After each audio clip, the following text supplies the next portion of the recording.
Sir मुख्यमंत्री ने 22 तारीख से पीआर दागी खरीद बोली थी, लेकिन पीआर दागी कोई खरीद नहीं। देखिए, अभी ये किसान संगठन के नेता भी बैठे हैं और दूसरे साथी इनके सहयोगी हैं। मैंने ये बात कही थी पार्लियामेंट में, तो ये जो बात कही मुख्यमंत्री जी ने पिछले इलेक्शन में वोट लेने के लिए ये कहा कि हम 3100 रुपए प्रति क्विंटल के हिसाब से किसान को दाम देंगे। दिए 2000, इसके ऊपर दिए तो चाना मंडी में जाकर के पता कर लो किसानों। और ये बात मैंने जब ये लोकसभा में उठाई और मैंने खुद, मैं आपसे एक निवेदन करूंगा, यूट्यूब से मेरा निकल जाएगा, नहीं मैं आपके पास भिजवा दूंगा। मैंने खुद कहा है कि भाई एमएसपी किसान को, हरियाणा की बात मैं कह सकता हूं कि नहीं मिल रही, धोखा है। या कृषि मंत्री ये कहेंगे जयप्रकाश ने मामला नहीं उठाया, लेकिन ये तो ओना कौना खराब हो रहा है। ऊपर से लेकर के नीचे तक किसान को, जो किसान ने संघर्ष करके, मजदूर ने संघर्ष करके अपनी खेती और किसानी को बचाया था, वो तकलीफ है देश और प्रदेश की सरकार को। इसलिए एक योजनाबद्ध तरीके से षड्यंत्र किया जा रहा है, जैसे आजाद सिंह ने मुझे बताया। वैसे तो ये भी बेईमानी है, 2270 में क्यों फैसला होगा?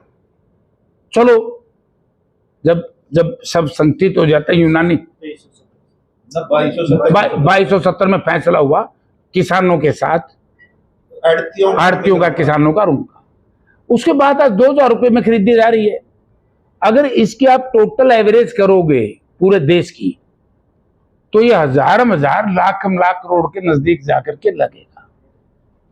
और जब ये किसान संगठन इस तरह की बात करते हैं, फिर इनसे सरकार बुरा मानती है, इनको बदनाम करने का प्रयास भी किया जा रहा है।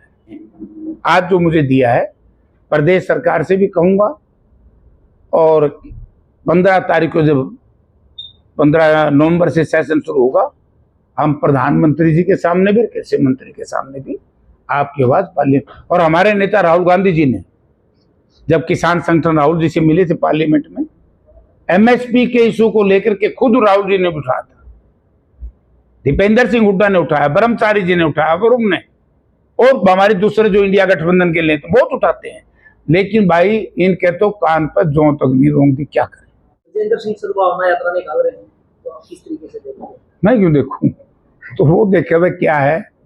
देखो, सद्भावना यात्राएं जब निकालनी चाहिए थी तब निकालनी चाहिए थी, लेट होगी, देर होगी। हरियाणा में सद्भावना यात्रा उस वक्त निकलनी चाहिए थी। कोई नेता निकालता, मैं उसका स्वागत करता, और अच्छा होता उस वक्त बीजेपी का नेता निकालता। आप लोगों ने सोचा भी नहीं होगा मैं क्या कहूंगा। जब हमारे 35-36 2016 में नौजवान शहीद हुए, समाज में बीजेपी ने प्लांट स्कीम से, योजनाबद्ध तरीके से जहर भर दिया था। उस वक्त जरूरत थी, और उस वक्त भारतीय जनता पार्टी के 2016 का समय आपको याद होगा, जब मैं असेंबली में लड़ रहा था, आप मेरी तकरीर निकालना असेंबली की, जब एक वर्ग को गालियां दी जा रही थी बीजेपी की तरफ से, हमारे नौजवान बच्चों को मारा जा रहा था पुलिस की तरफ से, और पूरा हरियाणा शांति चाहता था, हर वर्ग शांति चाहता था। लोगों ने तो आपस में मिलकर करी। उस वक्त बीजेपी के लोगों ने ये यात्रा निकालनी चाहिए थी। उस वक्त ये लोग, बीजेपी के लोग जो थे, उस वक्त तो बोले नहीं। फिर 730 किसानों की सियादत हुई, 3 किसान विरोधी कानूनों पे, उस वक्त भी निकालनी चाहिए। उस वक्त कई साथियों ने तो अजय चौटाला ने तो शायद यही कह दिया कि पार्लियामेंट तो कानून बनाने के लिए होती है। को तो हमने नो समझाना गया वह कानून सही है, को मोटरसाइकिल पे आ गया तो को ट्रैक्टर में चढ़ के आ गया लोगों को समझाने के लिए। तो उस वक्त निकलनी चाहिए थी। आज हमारा सारा समाज संगठित है और मुझे आशा है कि हमारा समाज संगठित रहेगा। और मेरे हिसाब से, क्योंकि मैं मेंबर पार्लियामेंट हूं, मेरे पार्लियामेंट क्षेत्र में तो मुझे तो कोई आवाज अभी तक को संदेश पार्टी प्रदेश कांग्रेस कमेटी ने तो कोई दिया नहीं।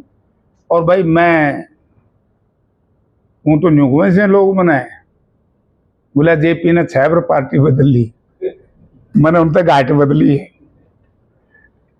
और मैं ये चोरी से बात नहीं कहता, इसीलिए पीछे कांग्रेस पार्टी कमजोर रही थी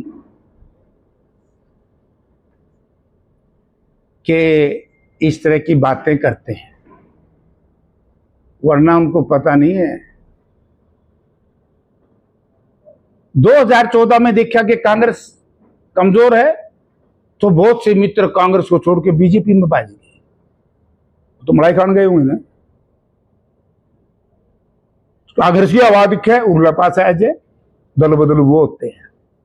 सर ब्रजेंद्र सिंह बोल रहे हैं कि मैंने जेपी को और जेपी के बेटे को न्योता दे दिया है यात्रा का, लेकिन इतना जरूर कहना चाहूंगा कि कांग्रेसियों को कांग्रेस के बारे में नसीहत ना दें। चलो वो क्या कहता है वो मैं यहाँ नहीं कहूंगा, पार्टी की मीटिंग में पार्टी प्लेटफॉर्म पे बताऊंगा। ये मैं कह सकता हूँ चिट्ठी भेजी है, न्योता नहीं दिया, चिट्ठी भेजी है, वो मैं हाँ बढ़ने तैयार हूं। लेकिन जो उन्होंने कहा है, क्या कहा है, ये तो बौड़े लोग हैं, फ्रस्ट्रेटेड लोग हैं, मैं फ्रस्ट्रेटेड नहीं हूं। मैं पार्टी की बात पार्टी प्लेटफॉर्म पे करूंगा, या फिर सब जानते ही हैं। क्योंकि मैं गलत क्या कहा, मैं किसी व्यक्ति विशेष के लिए कहीं नहीं जाऊंगा। पार्टी का कोई प्रोग्राम है मैं करूंगा, और जो करनी होगी सद्भावना यात्रा फिर मैं ही नहीं करूंगा। एमपी तो मैं हूं और मैं तो कई बार का एमपी हूं। एमएलए हमारे सब साथी इस बात पे हैं। आज यात्रा तो करनी चाहिए थी, मैं तो लग रहा हूं, मैं बाढ़ में लगा हुआ हूं, बाढ़ग्रस्त आप लोग देख भी रहे होंगे।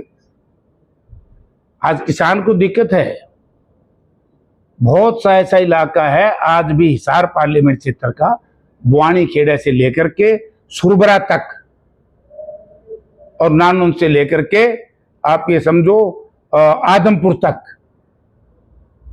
ये हमारे चूड़ी बागड़ियां, चूड़ी खुर्द, चूड़ी छोटी चूड़ी तक, सहारनपुर साइड में, फिर अग्रोवा साइड में, तो हम वहां काम कर रहे हैं। सब ने, कांग्रेस जनों ने तो बल्कि मदद करनी चाहिए। जिन किसानों को नुकसान हुआ है, जहां पानी भरा है, उसको निकालना चाहिए। लेकिन किसी यात्रा वात्रा में मैं नहीं जाऊंगा।